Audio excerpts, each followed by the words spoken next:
Simbizi mariage gani uva ni aba wese ega rumva je mbazabwira basubwira amenye ko mona yagize mariage nari kumwe na Starboy turi Makamba urazo twatugeye muri sport ego mbona Starboy yaguma agomba guposta mbaza ngo zina ngo ry'umugabo wa mona ngo yitwaze namba ari Kinondo namba ari Kinomba Jacques na sikumbuka iro jina ngwari mpiye ngwari mpiye Starboy samwe akamatizi mbe wasanze umugabo wa mona yitwa nde umugabo wa mona yitwa nyamba ari Nyandinda cyangwa Nyandinda sawa shaturasubira Starboy sasa bora biru unaponda unaponda bwana wa watu mbona ngo kunaponda umugabo w'aba narabivuze ngo namba ari kubadita Nyandinda oya kweli Sami urabizi ko mona yagize mariage kweli egenda ndohure oya kweli eba Sami duhuriye na Mr. Sami hapana Narije kuraba inka ziwe nasazwe ari imbere gato narije kuraba inka za voilà Sami fisi kibazo kimwe waruzi ko Mokenzi yagize mariage kwe na yitwa Kubadida oya nandi si Kubadida atumpa promo basi bana yaje umustar kagira mariage ntagiye numwe abimenye byabaje navyo namenye vraiment voilà sasa nawe nta mariage yigeze umenya gute yamona oya no ku mapaji sinabibo akuna barizibiye barifunga gusa urumva si sinzi usanga yashatse kubigira ibanga ntabanga mbaka Randy promoter amutume Randy promoter muririmbye kuva iganwa muririmbire Sami yafashe aravyimbisha amabere bose bagenda bakora ko ariko yari kwa mode how ndo entre cyangwa ni yari code yo kwinjira unashika Benturu ugafunga ugafata Neri ugafunga bihera na uyonze nk'ifu y'imijira n'amabere ibaze gushika bafata amabere bakayakora jutu bitrendi wapi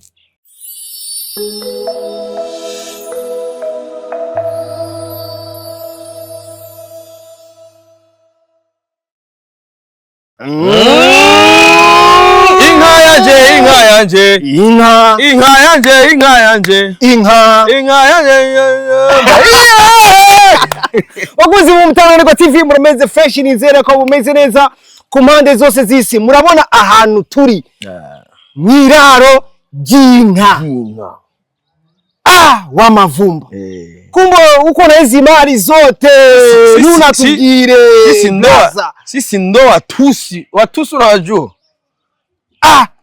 iyo code bra samu nasikia aboga ni kubera reko ndagutahura umaze kumbwira sisi ndo wanini abaki abatutsi tutahuriki ko ndumututsi ari ngwane none waduhishije inka yanje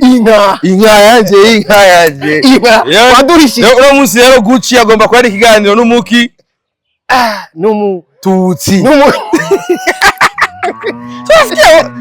akini vraiment atuko Rwanda hapa abanyarwanda nibo batinya kubivuga n'umututsi kera bavuga yuko abatutsi ari bonyene borora inka n'umututsi yorora inka Semavumba yego tugusanze muri kino kibanza wari mu biki Gabrasa banje kuraba inka yanje none kuri mariage yanje se waruri ego databuko yarangabiye inka banje kuraba inka yanje ingene imeze kwiravyara kabisa tugiye kuruwa ubu systeme ihari inka bazororera mu mararo kera inka bazororera ku misozi kaja kurisha bana yuko inka ziba ziri ngaha target ni kugira aya masi wana no mase ngaha yego aya baca bayegeranya agaca agenda no mu ndimo mbwa jenga naje kuraba inka yanje yuko imeze fresh ntwana n'ubwasi haki kabisa buga nibwo ziki barazahira hama bagaca barazetiya zirira ngaha nyene ya ntizirirwa ziraja ku misozi ngo barundi ngo nta mata bakina oya reka mata turayanye ngo nta mata ubona ngana gute iyo niko namaziwa mimi nanyonyesha mwanaume wa maziwa mesha baguze Mutara kwa TV je nemeye kumurondera Simbizi wa Semavumba wemeye kumusanga aho nemeye kumusanga mwiraro aho wororeye inka wahawe na data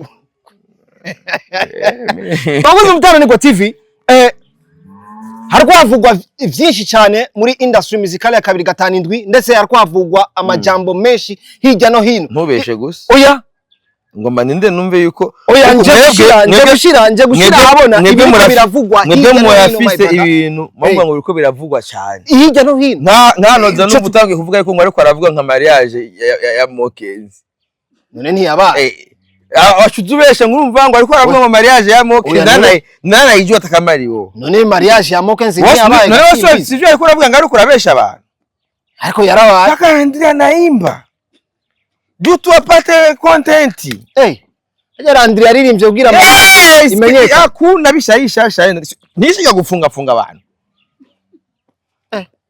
Bro, ibintu byo kuza murafunga unashika Benturu ugafunga, ugafata Neri ugafunga, bihera na uyonze nk'ifu y'imigira. N'amabere ibaze gushika bafata amabere bakayakorakora, Jutu bitrendi wapi? Sorry iyo naje. Misiri iko trend. Ubu bace bifashisha Randri n'amabere babonye Randri ririmba wapi? Mariage imenyeka. Fata amabere yose ashira hanze. Hamagara abantu bose bari muri sare. Umuntu wese azakora wapi? So aho kugusa nayo ku maziwa. Maziwa ya papa. Akini brother. Bro, hitiragoye.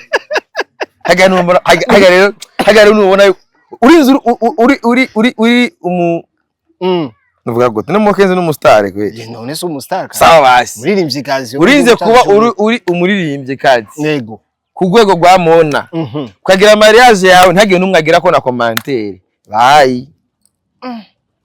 Kuma kuvuga ko ijya mariage yiwe Gasimbizi. Tigeze jugumiza mpaka mimi naamua kuya hapa juu nipatie kiki. Basi abantu bamenye ko Mokenzi yarongoye basi. Sivyo bro? Ejo bamunoho rabizi wa minoho yanyu. Rabizi minoho yawe nabijwa maminoho, bamunoho kugira bave mu nzira. Bamenye tu Mokenzi nakiri mu nzira bamunoho ashaho rero. Bamunoho urabona mwe bya bintu byanyu. Bamunoho bamenye yuko sasa gukora mwebwe ingwane yayo n'umuntu bakoye muje gutongoza ujya nyene ure vipi mwamwabuze ushaka kuvuga yuko Mokenzi hari abantu bagumye bamumedita n'ubu ashobora kuba yarongoye ati mwebwe bamunoko ndawuze kuri munoho wewe wona Randri munawashwagwa umenga ha umuntu yaciye nawe mugomba gucayo vipi swingine mutakufyaga eko niribe ari shavu ko tigeze utumigwa muri mariage ya Mokenzi. Ndakubwira ibi. Waje ndiko ndavuga ati je ndiko ndahereza kiki mariage bamenye ko Mokenzi yarongo. Nta mwebwe bamunoho. Mumenye yuko ari sumu. Mukwa mtu ni sumu. Na invitation wahawe. Inde. Usichukikwa kutokana gisi utigeze. Batigeze bakwemvita muri kandi urugejeje kuraba ijya mariage yari ya mariage ari yashizwe mu imitahe myinshi Simbizi. Mariage gani? Uva ni yaba. Ega rumva je ndabwira basubwira amenye ko Mona yagize mariage. Nari kumwe na Star Boy turi Makamba. Urazo twatugiye muri sport. Ego. Mbona Star Boy agomba guposta. Ambaza ngo zina ngo ry'umugabo wa Mona ngo yitwaze namba ari Kinondo. Namba ari Kinomba. Yake nari sikumbuka iro jina. Ngwari mpigie Star. Ngwari mpigie Star Boy. Kama akamatizi. Namba kawe Simbizi. Nisaje bana nakubwira kuri bro. Nziko mbisi magi. Gwani. None yasanze yitwa gute? Yasanze yitwa gute? Ngo tupigie Star Boy bro. Kandi bazati wasanze wa mugabo wa Mona yitwa tuipush bamenye ko yarongwe bari babaje birabaje ko mariage yaragiye yego yarabaye mugabo hay kuski basi ibuka je igingira mariage hari umusani yari gusohora indirimbo gusohoke ariko nawe yuko warinze kugira konta y'imodoka ko kugira ngo mariage none je imodoka yarapfuye umuntu yafashe amabere ahamagara sare yose umwe segereza amabere video ni hari yo munyoni bimeze gute ntagiye muri sport yo yae sawa rero umviriza mbe wasanze umugabo wa Mona yitwa nde umugabo wa Mona yitwa Nyambari Nyandinda cyangwa Nyandinda sawa shaturasubira starbo sasa bora biru unaponda unaponda bwana wa watu asikumbona ngo kunaponda umugabo wa watu bivuze ngo nambari kubadita Nyandinda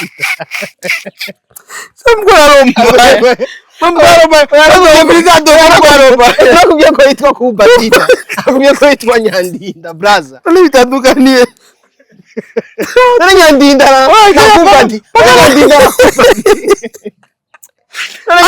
none Nyandinda na kubadita uranichekesha wabwa kananivuga mwazanye amuswere uriko ugomba gushaka mura nanje mfunge navyegereza oya uno musi ugushaka abari bafisha ku commune barabafisha kugira bamenye ko yarongowe uyu musi ugushaka kumvisha abantu yuko mariage yitigeze oya kweli Sami urabizi ko Mona yagize mariage kweli egenda ndore oya kweli reba Sami duhuriye na Mr. Sami hapana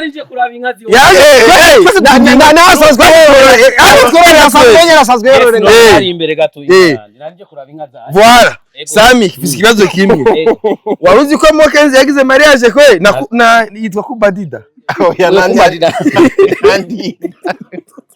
si kubadida atumva promo basi mabyaje uri umustar kagira mariage ntagiye numwe abimenye byabaje navyo namenye vraiment voilà sasa nawe nta mariage yigeze umenya imenya gute ya Mona oya no ku mapaji sinabibo hakuna barizibiye barifunga gusa urumva si bisinzi usanga yashatse kubigira ibanga ntabanga mbakara Randy promoter muririmbye kuva iganwa muririmbire Sami yafashe aravyimbisha amabere bose bagenda bakora ko ariko yari kwa mode how ndo entre cyangwa yari code yo kwinjira ugiye winjire amabere ya Mona Jux video nayibonye oya nawe simbizi nawe urakavya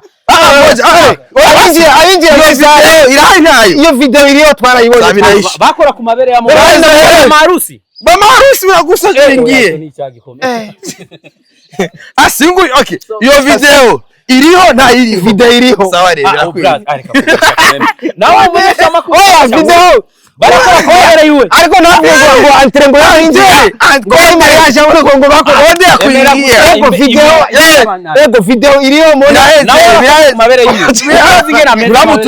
bamutumiye yani kuingia Randy najua Randy mkwinjira alize gukora ku mabere amasha kwa maziwa ya papa hivi mzee akiona kweli unamgusia boro zake vile ni probleme ndio na Sami mariage nayo ego Mr. Sami niko ndakina film bita 70 interesa kwa huyu mnoko sana wewe ona huyu hapa huyu na Randy abaozi bakatongoza kama sio demo wa mtu hawezi katongoza kama sio mchepuko wa mtu sasa uko habiwagi swate agomba kuba ari umugore w'umuntu cyangwa ari umuhabara w'umuntu sasa bora unatukuzia unapenda kosa unamchepuko wewe susha wamaliza akisikia tuko yeye kwa anashaingia unamchepuko na uko na madani Sami tuzoroterera Sami sikia huyu hapa sawa chepuko madani ataelewa ni nini Sawa Wakoze sasa. umutana kwa TV. Wagerageje kuvuga mariage ya Mona Nande? Si Nande. Bari bari afishe. Nandinda. Hapana kubatida. Aho tubwiye ko ngo abantu nabwo bari bayizi. Ariko Tunampa promo kigaye kibaki kinini two turamuvuga. uyu munsi reka Umwana mkubwa. Ego reka dushire ahabona gato kuri ku majambo Cyande.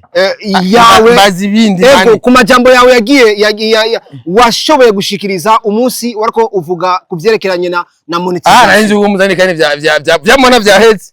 Promo ine. Arakantu wari kumbaza ko bya Mona bazi. Bamaze kutubwira ko ngo abinjiraho ngo bakora ku nego kweli. Aho nta kintu nosubiza. Amajambo washoboye nabonye nimeona baragusagusa kweli banami kweli nge tripote. Na unge ninge ikibazo sinzi ko umugore ari kwizera yuko kwinjira kwari kuki.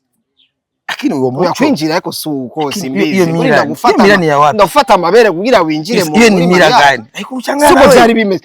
Uyu muco nuwaye. My brother anacho sofata abonye kweli. My brother, washe gushikiriza amajambo akomeye umunsi wa kuravuga ibintu vya monetization. Hari kera mukwezi kw'icumi nari mu kumumena n'abatari ukwezi kw'icumi. Ego uyu munsi umwe mu baririmbyi bakomeye bo mu gihugu kibanyi cyo mu Rwanda ariwe Bruce Melody twashogonya video yiwe aho nawe nyene yereka aravuga kubijanye n'ibintu vyokogwa kugira ntiyavuze ivyo kogwa yabajije ikibazo. Ego ariko umengo ivya Bruce Melody vyarashoboye kugenda cyane barabiha agaciro kuruta ivya Simbizi we yashoboye gushikiriza mu gihe ingene vyokogwa. Je nashikirije ingene vyokogwa na washikirije ikibazo. Ove je natanze nyishu y'ikibazo Bruce Melody yatanze. Niyo mpamvu mpamagara nyakubahwa Perezida Paul Kagame ego arabe ijya video n'abandi ba perezida bose dufatiwe mu karere barabe ijya nsiguro barondera Burundi. Kora i Burundi hari inyishu yakijya kibazo. Kurazi yuko je proposition nayitanze mbere n'ico bari mukuru igihugu kandi ya proposal yarayanditse mugabo menye yuko muri bino bihugu hari ingorane za politike zange zihari. Ego Maybe ni affaire y'ivyunguka no content ibi sasa izi content ugatuzivyaze ivyunguka rero nibazi Burundi sivyo baturondere tubasigurire ingene rya plan ingene yokogwa kandi vyogenda neza cyane vyumvikana yuko kubaza ikibazo sibwo buhizi. None dufate nk'ubu dufate nko mu Burundi woza kuvuga ati urabona ngo nyine icubahiro umukuru w'igihugu murabona nta turafise ikibazo cy'ibitoro cyo kibazo nakiti ko gihari. Mugabo urabona neza yuko ikibazo cya monetization na President Paul Kagame yarakeneye kumenya ingene byo ko haburi ki bigenda gute ivyo rero bibura. Je naraberetse yuko si uno munsi sejo siga ejo ibi u Rwanda rubura ibyo Burundi bubura ntibizopfa bikunze vuba ngo kubera ni ibintu bisaba yuko abagwiza atunga baza barariha Google kugira bagirire ama publicity. Ariko maze kuvuga kuko dufise abagwiza atunga benshi hano mu gihugu ku mutananirwa TV bamaze kurihangara iga no kwanzura bese abo bagwiza atunga basanzwe bari publicity. Ugo rugezo bazorugera ko je narateye imbere no kugira Google izoze ngaha irihe mu Burundi.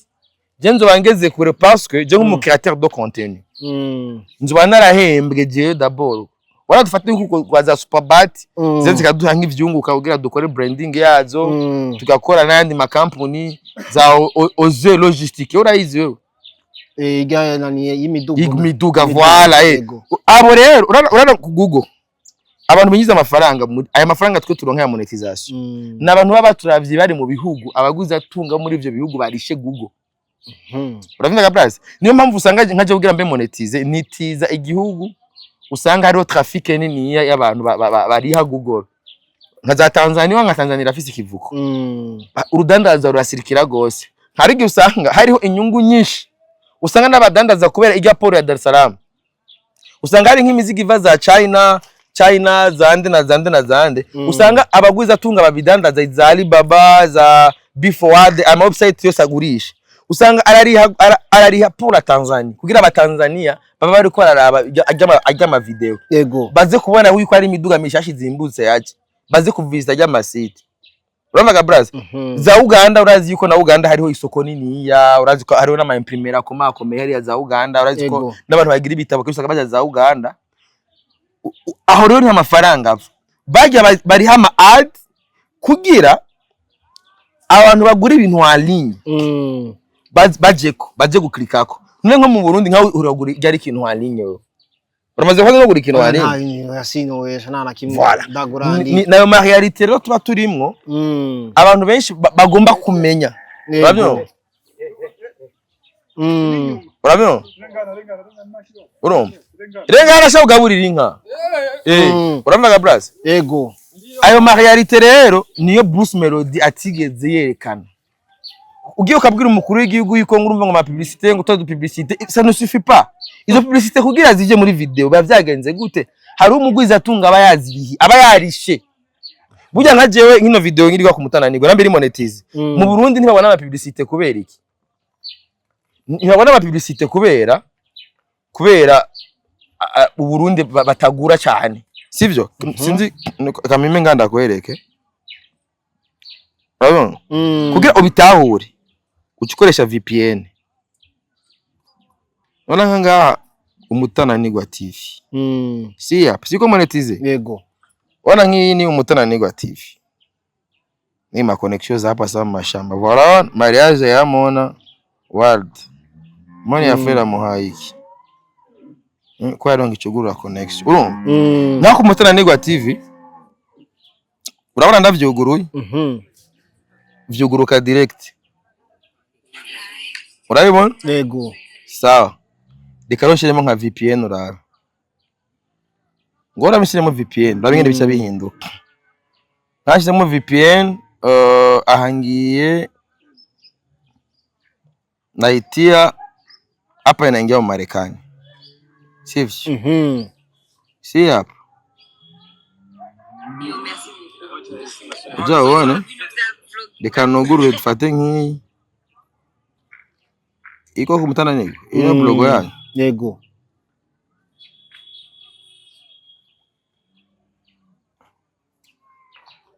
VPN yamaze kujamo zima connexion sasa sinagwa ni magapuku voilà urana nka yamaze kwandika ko sponsor urana ibintu bishya bijako urabone unabibona urana bibiste ko shajamo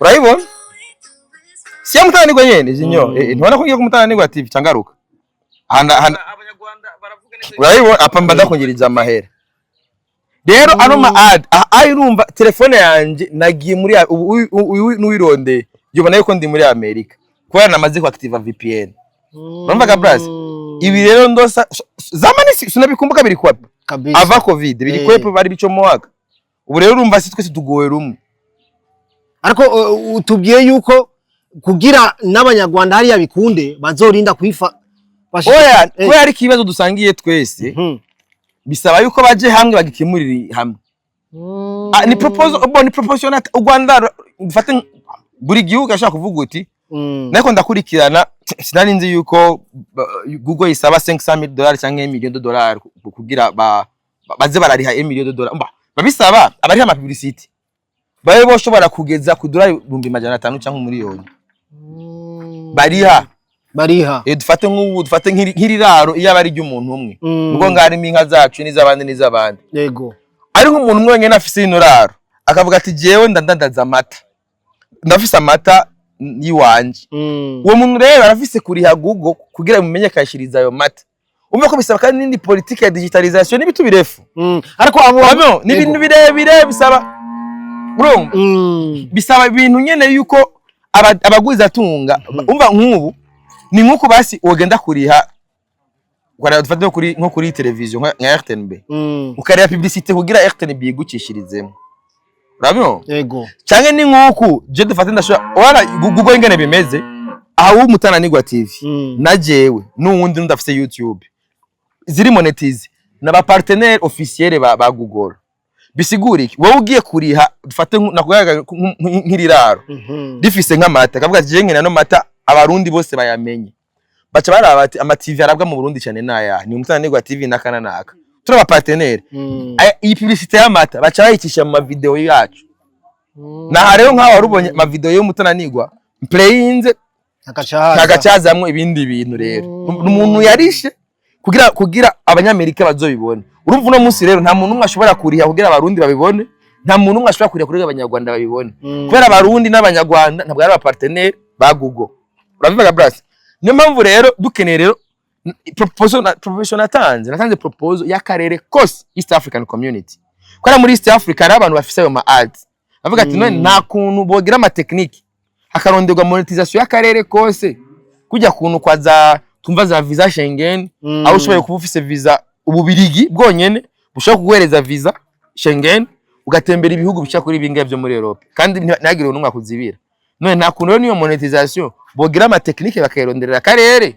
Ayo ma technique rero niyo navuga ati nta kuntu mwo bigerageza mukaraba yuko vyokunda ko ndazi neza yuko vyokunda babishatse ndazi ko vyokunda kabisa. Ariko uyu munsi uko tubwira abagwiza tunga habuze iki rero kugira abo bagwiza tunga batanga ubwo buryo. Oya abagwiza tunga kugira batanga ubwo buryo ntibikunda. Urabyo nta publicité abarundi ntibagira publicité braza. Egani namahera urihira publicité. None izo makampuni wamutubwira izo kampuni iyo kampuni none wobivuga ati irihe ibihumbi 50 by'idolari kugira bayigire publicité. Iri pesa $1,000 ya publicité braza na 500,000 tu kampuni kiambia iri pa 500,000 abane kiyasho. Iyumviye rero kubabwira ati entreprise irihe million irihe 500,000 irihe $100,000. None ukuvuga abagwiza tunga none uvyoca bikorwa gute kugira ivyo twifuza ibigende neza? Urabumva ko ubwo buryo kugira babutange ko bigoye ivyo twifuza bigende neza? Ivyo urumva kugira bishobore gukunda ego ni procedure ndende.